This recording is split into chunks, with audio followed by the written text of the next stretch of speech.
Shares of a Chinese startup called Deepseek sent U.S. stocks tumbling Monday. It sank 3.1%, and the S&P 500 fell 1.5%. Breakthrough. The release of Deepseek AI from a Chinese company should be a wake-up call for our industries that we need to be laser-focused on competing to win, because we have the greatest scientists in the world. With you, and I think a lot of investors and users were surprised by this.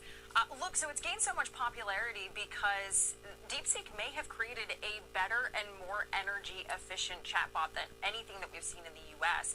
We know the technology is there, so tech analysts are saying this is nearly just as good as OpenAI's ChatGPT, Google's Gemini, but it can actually explain its reasoning and logic before it gives you the answer.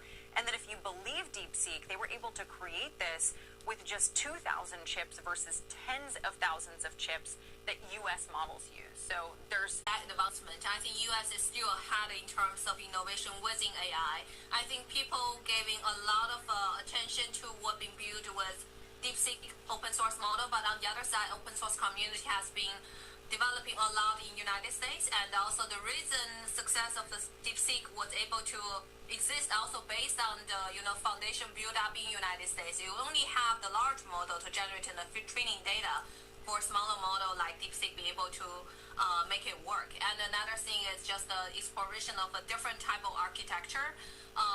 They're doing not essentially 100% new. They're also still building everything on top of transformer model, which is the model been building up in United States for a long time.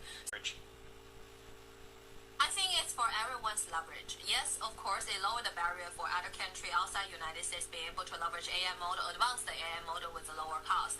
But essentially, within the United States, now the biggest challenge of us to deploying AI solution is still the cost of the technology. So it's a good news for the whole industry.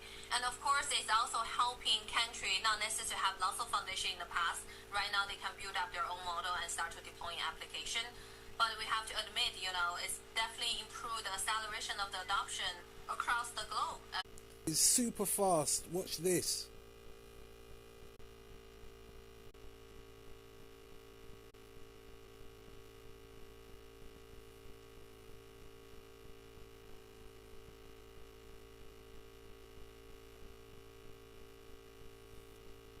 It's pretty quick,